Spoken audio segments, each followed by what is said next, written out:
Ja tervist, olen ma kuulda. See oli küll tõesti väga vägev sissejuhatus, et ma loodan, et teil on kõigil nüüd hea tuju, et järgmised kuskil 20 minutit niimoodi ära kannatada, sest et mul on slaide päris omajagu. Aga väga hea meel on siin olla. Tore on ka näha praeguses sellises siiski kriisiolukorras ka inimesi füüsiliselt kohal, et kuigi ma tean, et meid vaadatakse ka üle veebi, aga ma loodan, et teil on seni olnud tore päev. Ma räägin teile siis sellest, et mis on Majandus- ja Kommunikatsiooniministeeriumis ja majandusarengu osakonnas järgmistel aastatel plaanis, et ettevõtjaid kuidagi rohkem toetada. Ja ma hakkan pihta sellest, et mis on see meie kui ametnike piibel siis, et millest me lähtume, kui me räägime riigi sekkumisloogikast majanduse arengusse. Me oleme koostöös kolleegidega Haridus- ja Teadusministeeriumist koostanud teadus-, arendus-, innovatsiooni ja ettevõtluse strateegia 2035. Ja see on ka meile endale selles mõttes üsna uudne viis panna kahe ministeeriumi peale üks selline riiklik strateegia arengukava kokku, aga see vajadus oli väga ilmne. Nimelt me näeme, et meil on vaja rohkem sellist teaduslikku teadmist ja innovatsiooni ja teaduslikku arendustegevust, et me ei jääks kuskile klaaslae alla lõksu siis majandusarengu mõttes. Et sellepärast me siis panime selle koostöös Haridus- ja Teadusministeeriumi kolleegidega kokku. Nüüd, mis on selle strateegia eesmärk? On siin kenasti kirjas, et eesmärk on üllas, ehk et siis Eesti teadus, arendustegevus, innovatsioon ja ettevõtlus koos toimes peaksid suurendama Eesti ühiskonna heaolu ja majanduse tootlikkust, pakkuda siis konkurentsivõimelisi ja kestlikke lahendusi Eesti ja maailma arenguvajadustele. Ja meil on neid indikaatorid, kuidas me selle eesmärgi täitmist mõõdame siis mitmeid, aga üks peamine, mida me järgime, on siis see, et me tahame, et me oleksime Euroopa Liidu teiste liikmesriikidega võrreldes tootlikkusest 110% teeksime siis meie ära. Et loomulikult teised Euroopa Liidu liikmed samamoodi arenevad, eks ole, nende tootlikkus tõenäoliselt kasvab, aga me siis tahame, et me niimoodi astuksime natukene suurema sammuga edasi, keskmisest natukene ette jõuaksime. Siis me jälgime ka seda, et millised on meie teadus-arendustegevuse investeeringud sisemajanduse kogu toodangust. Poliitilisel tasandil on kokku lepitud, et riik paneb 1% ja et erasektor peaks tulema siis 2%-ga kaasa. Et nüüd kõik need, mis me selle 1% sees teeme riigi poolt, peaks siis aitama erasektoril seda 2% ka täita. Ja me jälgime ka seda, et kus me oleme erinevates innovatsiooniindeksites, mis siis mõõdavad riikide innovatsiooni taset. Ja üks selline indeks on Euroopa innovatsiooni tulemustabel, kuhu me siis tahame jõuda võimekatest innovaatoritest innovatsiooniliidriteks. Ja kui sellest arengukavast veel rääkida, siis see arengukava seisab kolmel suurel vaalal ja need kolm suurt vaala on siis teadussüsteem, teadmussiire ja ettevõtluskeskkond. Ehk et on sellised tegevused, mida teadus teeb üksinda ära, teadlased seal omakeskis, on see keskmine plokk, kus siis teadus ja ettevõtlus peaksid kokku saama. Ja siis on ettevõtluskeskkonna suund, millel kindlasti on ka arendustegevuse ja teadusega seoseid, aga mitte alati tingimata ei pea olema. Nüüd need kolm suunda ja tegevust, et mis on siis need tegevused nendes erinevates suundades. Et ma põgusalt juba mainisin, et teadussüsteemi puhul on see teadussüsteem, seal on teadustaristut puudutavad tegevused ja siis ka teaduse rahvusvaheline koostöö. Teadmussiirdes on siis fookuses teadusasutuste üldine võimekus, muu hulgas ka teha koostööd ettevõtetega ja ka avaliku sektoriga tegelikult. Siis on seal fookuses ettevõtete võimekus teha omakorda ka siis ülikoolidega näiteks koostööd, aga ka suurendada iseenda sellist sisemist sisemist võimekust teha mingisuguseid arendustegevusi või tootearendust näiteks, eks ole, et ettevõttes on tööl vastavad siis insenerid või tootearendusjuhid. Ühiskondlik ja majanduslik mõju on hästi oluline siin plokis ja iduettevõtlus ka jätkuvalt. Et iduettevõtluses on Eesti Eesti vist on veel jätkuvalt, kuigi see sektor muutub hästi kiiresti, on jätkuvalt Euroopas kõige esimene riik selles võtmes, et kui palju on siis neid ükssarvikuid loodud per capita, et meil on see number päris hea. Aga iduettevõtluses me kindlasti, me selles mõttes ei jää nagu loorberitele puhkama, vaid me tahame siin ka näha rohkem sellist, nagu öeldakse, süvatehnoloogilisi arendusi, teaduspõhiseid arendusi ja need on alati sellised natuke pikema välpega kui tavapärased IKT või tarkvara põhised lahendused ja arendused. Ja ettevõtluskeskkonnas on oluline, et see üldine ettevõtluskeskkond oleks ettevõtlust soosiv. Siin me paraku üksinda Majandusministeeriumi poolt kogu seda rehkendust ära ei saa teha, et olulised on ka Sotsiaalministeeriumi poolt tegevused, Rahandusministeeriumi, Justiitsministeeriumi, teiste ministeeriumite tegevused. Lisandväärtus ja eksport on jätkuvalt olulised ja siis kogu see investeeringute keskkond ja ettevõtete ligipääse investeeringutele. Nüüd, kui ma rääkisin nendest 3 suurest vaalast, siis sellise ühe vertikaalina läbivad meie arengukavaga fookusvaldkonnad, ehk et me oleme valinud teatud valdkonnad, kuhu me siis tahame, ütleme, eelisjärjekorras suunata ressursse. Need on siis digilahendused igas eluvaldkonnas, tervisetehnoloogiad ja teenused, kohalike ressursside väärindamine. Siin all on puit, toit, maavarad ja teisene toore ja jäätmed ja nutikad ja kestlikud energialahendused. Nüüd see elujõuline Eesti ühiskond, keel ja kultuuriruum on siin kaldkirjas sellepärast, et ta on natukene eriline fookusvaldkond, et talle me ei rakenda selliseid nii-öelda karme tootlikkuse ja ekspordikriteeriume ilmselgetel põhjustel, aga ta on jätkuvalt oluline valdkond.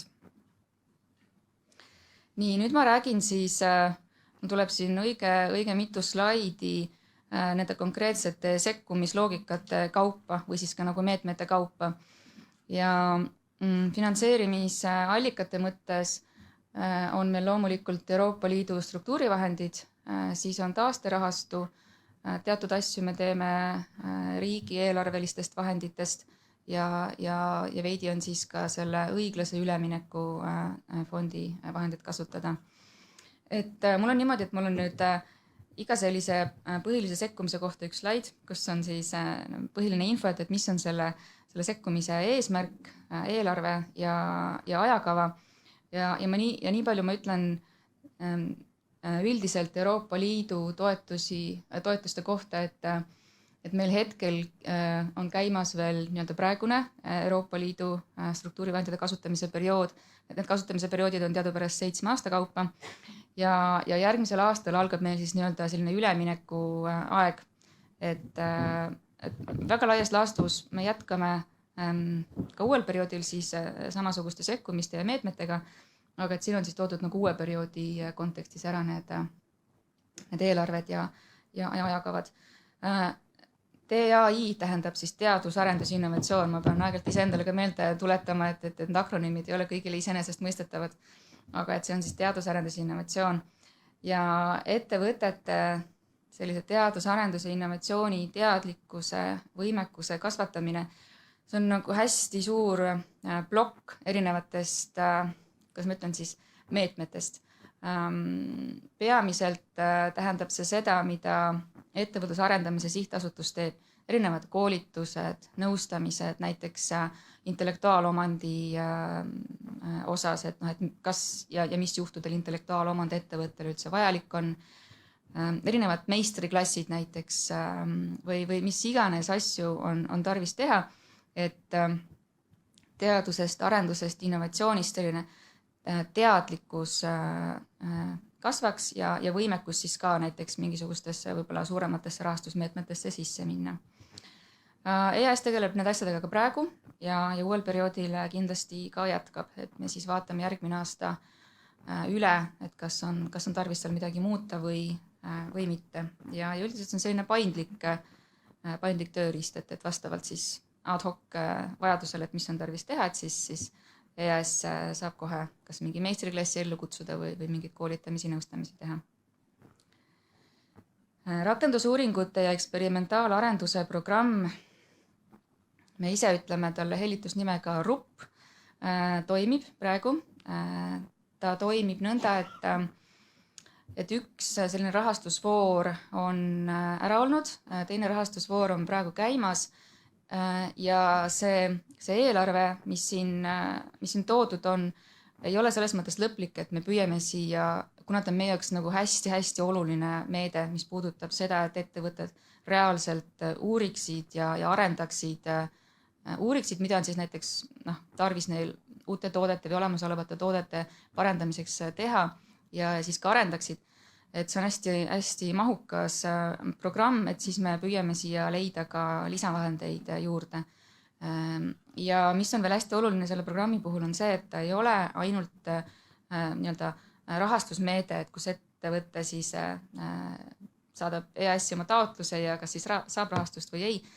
Et meil on seal väga võimekas meeskond taga, kes ka nõustab valdkondlikult siis ettevõtteid olenevalt tehnoloogiast ja valdkonnast, kus nad siis töötavad, toimetavad. Et see on ka hästi oluline plokk.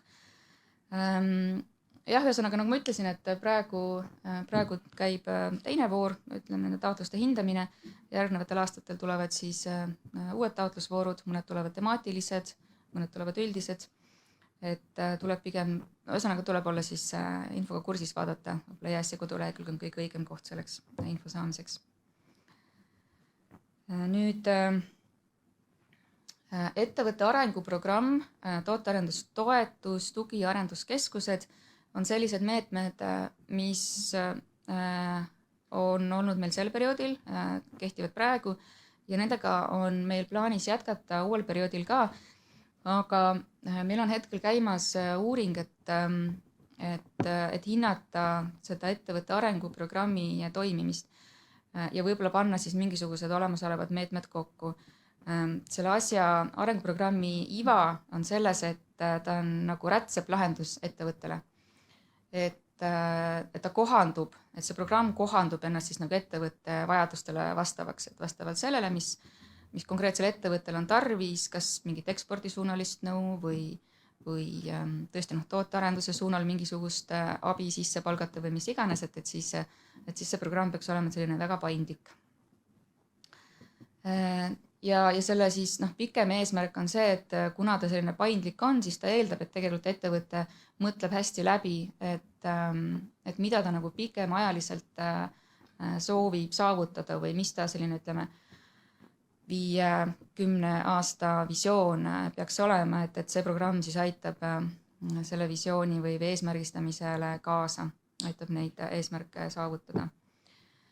Ja eesmärk on siis see, et ettevõtted või see, mida siis vastu küsime, on see, et ikkagi toodetakse kõrgemat lisandväärtust loovaid tegevusi, teenuseid, tooteid ja siis enda positsiooni sellises väärtusahelas parandataks. Innovatsiooni ja arendusosakud on ka meede, mis hetkel toimib. Plaanis on sellega ka jätkata, aga nagu ma mainisin, siis võib-olla me paneme siin mingisuguseid tükke kokku, näiteks arendusosak ja võib-olla tootearenduse poole paneme kokku, kuna lihtsalt meie siinne kogemus on näidanud, et nad on nagu mõnevõrra sarnased. Innovatsiooni osak on natukene väiksemas summas toetus, arendusosaku kunagi disainisime selleks, et oleks siis järgmine aasta, sest me vaatasime, et väga sageli, kui ettevõtte ja ülikool tegid selle osaku raames koostööd, siis see koostöö väga sageli sinna ka maha suri, et sinna nagu mingisugust järgnevat tegevust ei tulnud, et siis me tegime sellise teise astme arendusosaku näol juurde. Ja see on ennast õigustanud. Aga ühesõnaga hetkel see mõlemad osakud siis on olemas ja järgmisel aastal vaatame siis üle vastavalt ka sellele kogemusele, mis me saame siit arenguprogrammi uuringust, mis nüüd selle aasta lõpuks valmib, et kas ja mida me siin täpselt ümber disainime. Innovaatilised riigihanked on plaan ka nendega jätkata ja võib ju küsida, et miks Majandusministeeriumi majandusarengu osakond peaks üldse riigihangetega tegelema, aga meie mõtestame seda enda jaoks nõnda, et kui mõelda, kui suure osa SKP-st moodustavad riigihanked ja kui suur potentsiaal on avada seda ettevõtetele, kes võiksid pakkuda mingisuguseid uudseid või innovaatilisi lahendusi riiklikele hankijatele, siis kui riik hangiks teatud protsendi oma hangetest nii-öelda innovaatilisi lahendusi, võiks me mõned siin eespool toodud nii-öelda toetusmeetmed vaata ära unustada, sest et nad toovad veel parema efekti.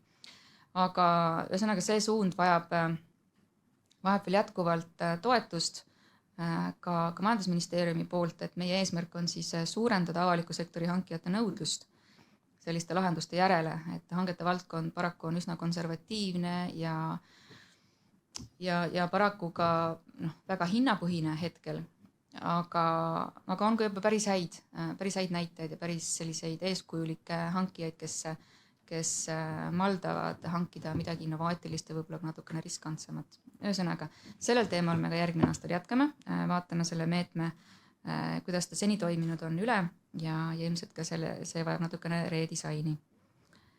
Startup Estonia programm jätkub.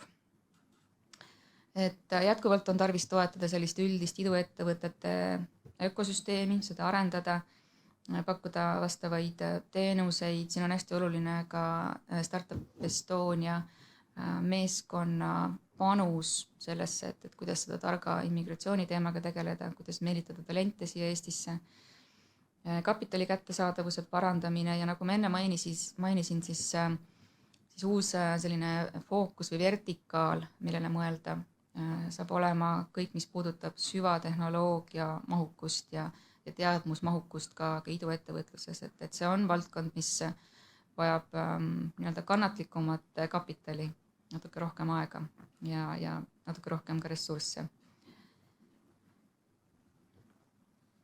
Siis on me oleme Euroopa Kosmoseagentuuri liikmed, Eesti riik siis on, ja kogu see suund on samuti Majandusministeeriumi poolt nii-öelda juhtida. ESA on siis Euroopa Kosmoseagentuur lühidalt ja see suund meil jätkub, me panustame rohkem ka ESA valikprogrammidesse ja miks me sellega tegeleme, on see, et kõik see raha, nii-öelda, mis me Euroopa Kosmoseagentuuri kui organisatsiooni maksame riigina liikmemaksuna, tuleb tegelikult ettevõtetele ESA hangete kaudu tagasi. Et nii palju, kui me sisse maksame, vähemalt nii palju on Eesti ettevõtetel võimalik siis seal tehnoloogiapõhistes ESA hangetes osaleda ja Eesti ettevõtted on väga tublid olnud ESA-s, et me oleme ka ESA liikmesriikidega võrreldes, kui mitte kõige paremas siis positsioonis, siis üsna seal eesotsas, mis puudutab seda, et palju ettevõtted on siis liikmesmaksu osas vahendeid tagasi toonud. Rohefond on loomisel, seda rahastame taasterahastust.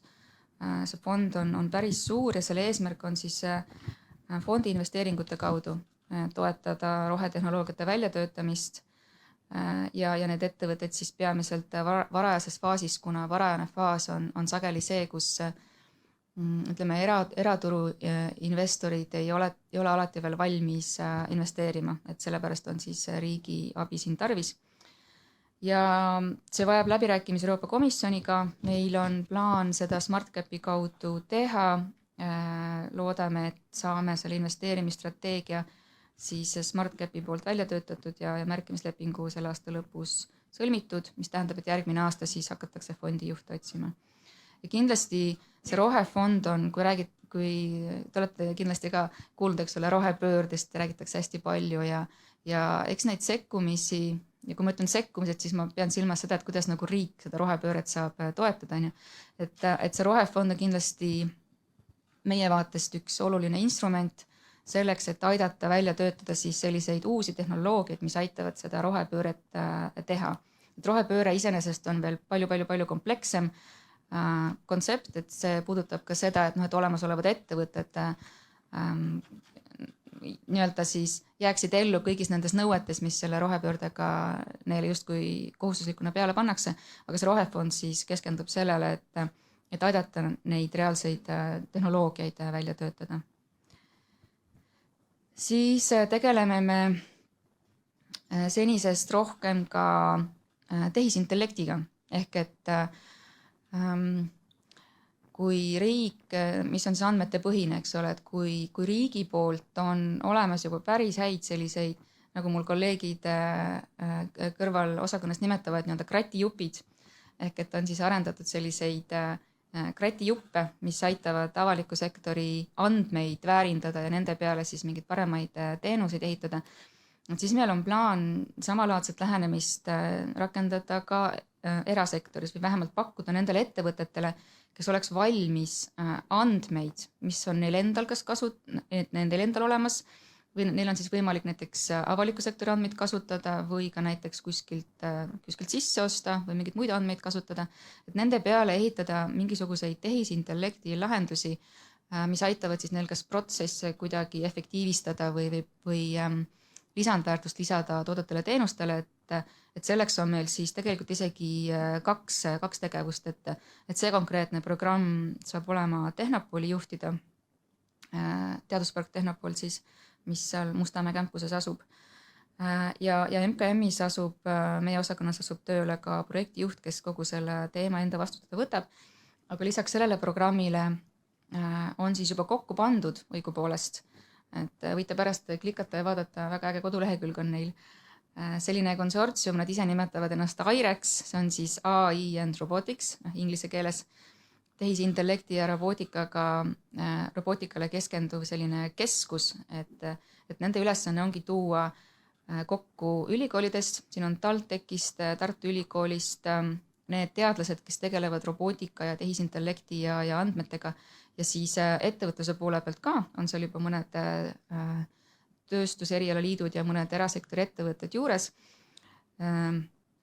kes siis on kokku pannud sellise konsortsiumi, mille ülesanne on muutuda selliseks erasektori ja AIRE on kusjuures tööstuse suunaga, tööstuse fookusega selline keskus, et kui mõnel ettevõttel tekib küsimus, et aga mis asi see tehisintellekt nagu üldse on ja kas mul võiks tast kasu olla, et tegelikult need kõlavad justkui väga sellised utoopilised, võib-olla mõte läheb kohe Facebooki ja Google'i peale, eks ole, aga tegelikult ei ole see valdkond üldse selline nagu tingimata nii high-tech või nagu nii ulmeline, vaid siin võib olla mingisuguse logistika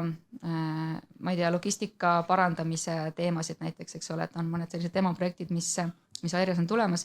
Ühesõnaga, kui tekib mingisuguseid küsimusi, et mis see tehisintellekt on, kas tast võiks mulle mingil hetkel kasu olla, kui ma tahaksin mõelda selles suunas, mida ma siis peaksin tegema, et siis AIRE on see koht, kuhu võib vabalt pöörduda. Ja see keskus, me loodame, et ta saab rahastust ka Euroopa Komisjonilt. Euroopa Komisjon on välja kuulutanud vastava taotlusvooru, see konsortsium läheb sinna ka taotlema, kui me loodame, et nad saavad sealt rahastuse, et siis Eesti riik paneb omalt poolt rahastust juurde ja nad peavad ka oma osaluse leidma, et siis nad käivitavad oma tegevused nii-öelda suuremas skaalas, aga nad ettevalmistavaid tegevusi on juba praegu alustanud, et võib vabalt vaadata nende koduleheküljel, mis nad seal teevad. Accelerate Estonia programm on selline programm, mis püüab avalikus sektoris sellist idufirmaliku mõtteviisi juurutada. Ja sellel on väljund kindlasti ka ettevõtlusele, aga ma võib-olla sellel pikemalt ei peatu, sest et siin on taaskord see mõte natuke nagu innovaatiliste riigihangete puhul, et avalikus sektoris tekitada sellist valmisolekut katsetada mingisuguseid, proovida mingeid uusi lahendusi nende nurjatutele väljakutsetele. Nii, siis fookusvaldkonnad on need vertikaalid, millest ma enne rääkisin selle arengukava puhul, ehk et nende rahastuseks on meil samuti vahendeid ette nähtud. Siis rahvusvahelistumise mõttes Horisont Euroopa partnerlustes osalemine, kus me siis toetame 5 partnerlust, võtme digitehnoloogiad, innovaatilised väikese ja keskmise suurusega ettevõtted, Euroopa metroloogia partnerlus, puhas energia ja linnakeskkonnas toimuvate muutuste juhtimine ja nende jätkusuutlikkus. Et siin on samamoodi, see hästi palju oleneb sellest, kui kiiresti Euroopa Komisjon ennast liigutab, et me oleme ettevalmistavad tegevused teinud ja loodame, et siis järgmine aasta seal sisulised tegevused ka käivituvad. ja kogu see nii-öelda teadmusmahukas, süvatehnoloogia mahukas tegevus, et seal me toetame näiteks kiirendeid ja selleks on meil ka veidi vahendeid ette nähtud. Ma ei tea, kas keegi ütleb mul aega ka, kas ma olen... On juba aeg. No nii, ma siis püüan kiiresti läbi kapata veel mõned slaidid, et ettevõtete rahvusvahelistumist toetame.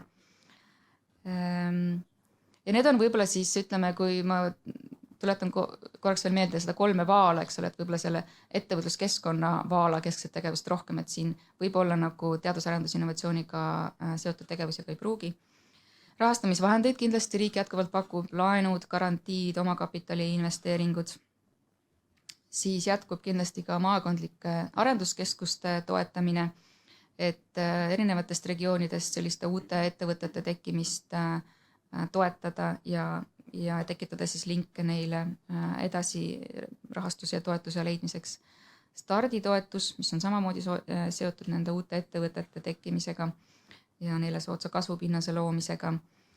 Ettevõtte arenguprogramm, niinimetatud LIGHT, on miskipärast mul siia sattunud, aga see on seotud samamoodi selle uuringuga, mis ma enne mainisin, kus me siis vaatame, et kuidas see ettevõtte nii-öelda suur arenguprogramm on toiminud, et kas on nagu potentsiaali ja vajadus tekitada talle selline väiksem vennas juurde, et kus sellel suurel arenguprogrammil on ikkagi üsna ambitsioonikad eesmärgid, aga võib-olla on klientuuri, kes oleks huvitatud ka enda ettevõtte arendamisest, pika visiooni seadmisest, aga võib-olla kohe nagu nendele ambitsioonikatele eesmärkidele ei suuda vastata. Ettevõtete digitaliseerimisega seotud tegevused, neid juba on praegu, toetus on EAS-is, aga need kindlasti ka jätkuvad. Ja kõik see, mis puudutab sarnaselt teadus-arendusinnovatsiooni teadlikkusega seotud tegevusi, siis ka ettevõtlikkus teadlikkusega seotud tegevused ja kogu selline juhtimiskvaliteedi ja vastutustundliku ettevõtluse arendamine saab olema toetatud. Ja turismisektor on samuti on olnud seni eraldi toetatud ja kindlasti jätkub ka uuel perioodil. Nüüd Ida-Viru suunalised tegevused tulenevad sellest õiglase ülemineku fondi lähenemisest, eks ole, et seal on meil plaanis suurinvesteeringute toetus, mis on, kui te vaatate eelarvet, siis kõige mahukam. Ja kõik need Ida-Viru suunalised meetmed on praegu nii-öelda väljatöötamisel, läbirääkimistel ja väljatöötamisel. Inkubatsioonikeskus, nõustamisteenuste rakendamine ja kõik nagu sellised toetavad tegevused, et siis Ida-Virus ka reaalselt sellist majandusstruktuuri muutust esile kutsuda. Väikese ja keskmise suurusega ettevõtete investeeringu toetus ja siis kõige lõpuks ka sellise teadmusmahukuse kasvatamise toetus, mis on meil koostöös Haridus- ja Teadusministeeriumiga praegu sisustamisel. Nii, ma väga vabandan, et ma üle aja läksin, aga ma tänan.